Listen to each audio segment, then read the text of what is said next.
ganja, pot, grass, Kush, dope, hash, swag, weed, sticky. marijuana. I ended up being addicted to heroin, coke, meth. I've done it all, and it all started with pot. Marijuana is the dried parts of the Indian hemp plant. Hash is the sticky crystalline that comes off when they pick it. A lot of it's like from Mexico, shipped over borders, and a lot of people manufacture their own and sell it. Hydroponics is like a system of growing weed. There's a lot of science, there's a lot of chemistry that go into wanting to make it stronger. And comparing it to what was available in the 60s and 70s, there is a huge difference in potency. It's so much more stronger, it's so much more intense, and so much more damaging to the body. The main mind-altering drug ingredient in marijuana is THC. THC is what gets you high. This drug is a hallucinogen, distorts your reality. It can be green, brown, or gray. It's compressed most of the time, like into brick forms that are, real compressed. And they bag it into pounds and ounces, quarter ounces. So weed is either smoked or baked. You can smoke it from a bong, a pipe, you can roll it up as a joint. Some people, they'll dissolve the marijuana in butter and they'll make pot brownies, pot cookies, whatever food they want to ingest it with. I was wrestling, I was in football, went to school, got A's.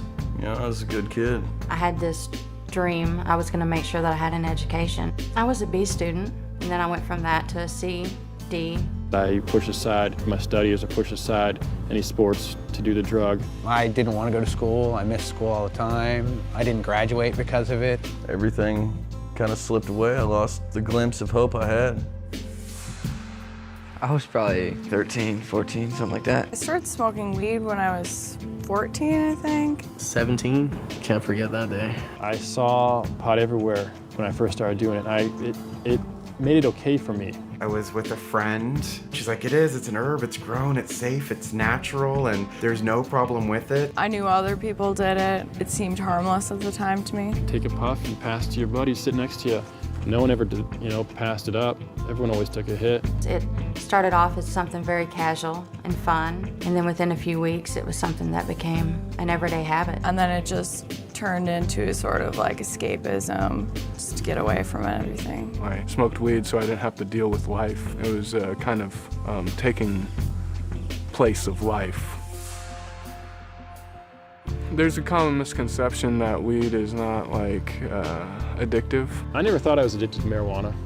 I thought it was just something that was part of my lifestyle. I thought it helped me relax. I've become so accustomed to being stoned every night. When I wasn't doing it, it was out of the norm. Once you smoke it, you really don't feel like you can do anything without it. You just feel so high. You just want to be high for everything you do. And there was nothing that I wanted to do with my day other than smoke weed. It was so weird. That was my driven purpose. I always had this idea in my mind that I can live life and smoke weed at the same time, but I never could. I'd want to get high every day. I'd want to get high when I woke up in the mornings. My mind was so set on having it that it preoccupied so much of my thinking that became all that I did.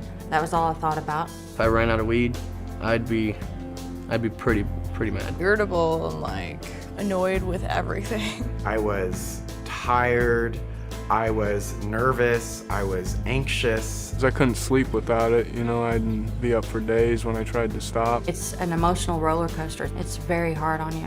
I'd feel depressed by not having done anything better with my life, but I would still use the drug to hide from the problem. I was actually prom king. The drug dogs came to school, and I'd had some joint roaches in the ashtray of my truck. And they found them. I got kicked out of school for it. I dropped out of school, I had no job, I had no money to pay rent. It unconsciously separated me from my family, and I was always concerned with when I was gonna go out and party, and it just, the priority list of friends or family just slipped underneath. I stopped trying, and when that started, it just led to a different lifestyle. If I needed to get a job interview that included a drug test, I wouldn't take that job because I couldn't stop using it. I had a BMW, and I loved that car.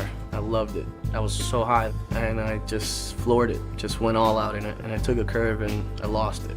Flipped the car over, and my first reaction, I had a quarter-pound of weed in there, and my first reaction was grab the bag full of my weed. One of my friends was smoking pot, him and a buddy. He was going like 80, went off the road and hit a tree, killed my other buddy. I wound up in prison. I served 3 years, 11 months, and 19 days. I've been locked up since I started smoking about 12 or 14 times. Went to jail and been facing charges ever since. Got a felony on my record. It ruins your chances to get a good job. It ruins your chances to get anywhere. You know, once you have a record, that's it. So it's not fun at all. People say marijuana is a gateway drug. I mean, you can argue that all you want, if it is or it isn't. The fact of the matter is, when you smoke pot, the people that you hang out with are going to have other drugs around you. Eventually, you're going to run into it. As much as I hate the word gateway drug, I'm the prime example of it, and I know lots of other people who followed the same path. I basically realized that my gateway to those drugs was the fact that I couldn't stop smoking weed on a daily basis, because eventually you build a tolerance and then you stop getting high. So you still crave a high. So you go out and look for other drugs. Which of course were even harder drugs. So that's how I tried coke. And I'll go over to another friend's house and people would show up with mushrooms. Hey, you want to buy mushrooms? After that, I started doing cocaine and Oxycontin. Do some heroin. Introduced to coke, Xanax, ecstasy, all that stuff. I wouldn't have touched any of that stuff because I wouldn't even know what being high was. So once you get high, it just changes everything. Maybe nothing horrible is gonna happen to you those first 10 times you do it, but before you know it, it's gonna be a huge component of your life. And personally, I wish I would have just avoided it. I know people who've grown up and never smoked weed and are perfectly fine. They're socially accepted. They have great lives. It's all a big hype, you know what I mean? They just tell you that, oh yeah, you know, you just get high or whatever, everything will go away. That's BS. The problems that you had before you got high are still gonna be there when you're done being high. You're gonna ruin relationships. You're gonna get yourself in trouble with the law. You're gonna screw your finances up. You're gonna screw your future up. Took away, you know, my chances of wrestling in college or playing football in college, going to college for academics because I was capable, and that is all gone. So now I can't vote, can't do anything as a normal citizen. I would have been in college right now, about to graduate, probably going for something decent, a good degree, get a job, get my life together, not going through what I'm going through right now. It wasn't something that was harmless. Smoking pot ended up taking my life away and leading me onto another life that I never wanted.